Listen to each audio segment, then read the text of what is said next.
Assalamualaikum warahmatullahi wabarakatuh.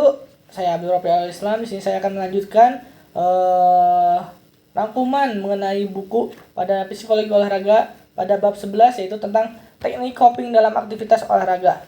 Seperti kita ketahui, setiap orang akan dihadapkan pada sejumlah stimulus yang memberikan pengalaman stres terhadap dirinya dalam dunia olahraga.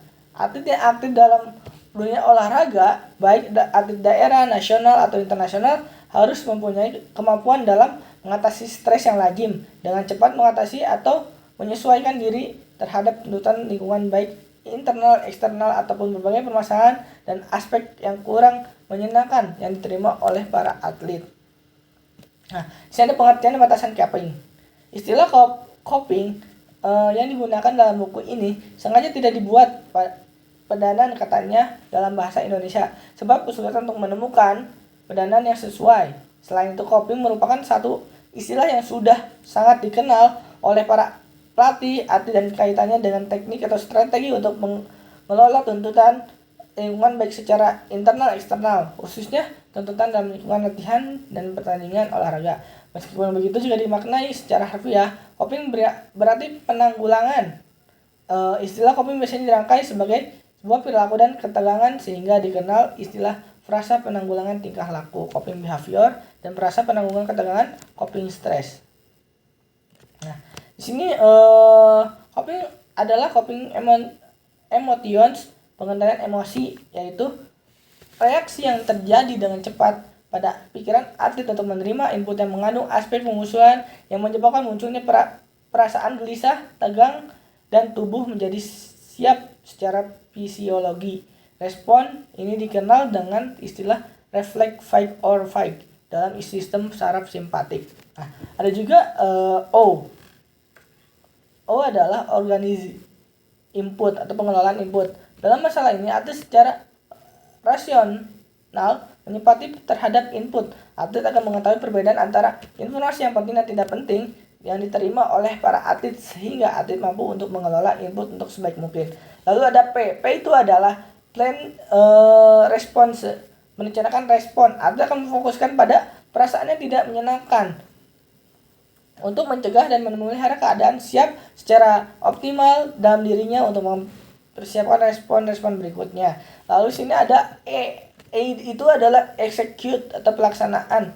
Atlet menampilkan berbagai keterampilan secara tepat, cepat, dan teliti tanpa melibatkan proses berpikir. Artinya atlet akan berupaya untuk merespon input secara cepat tanpa dipikir terlebih dahulu tentang apa yang harus diperbuat. Nah,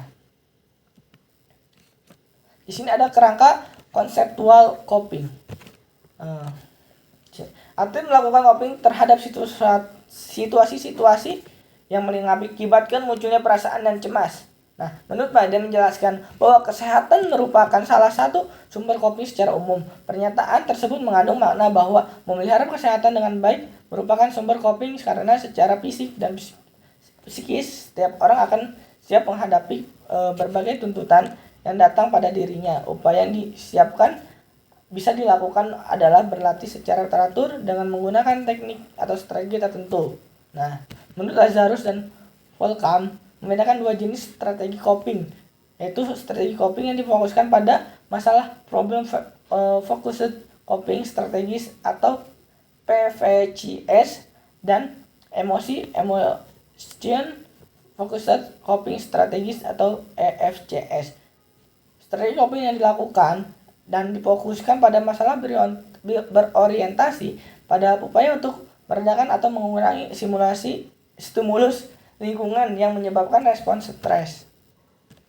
Nah, yang di sini ada beberapa tahap. Yang pertama ada mengidentifikasi dan menemukan alternatif pemecahan masalah, yaitu upaya untuk menemukan masalah, berusaha untuk mendapatkan beberapa alternatif pemecahan dan frekuensi usaha-usaha dalam mengatasi masalah yang dipersepsikan mengandung bebas ketegangan.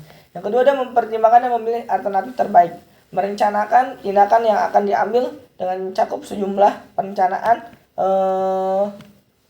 mempersiapkan guna mengantisipasi permasalahan yang harus diselesaikan. Mungkin cukup sekian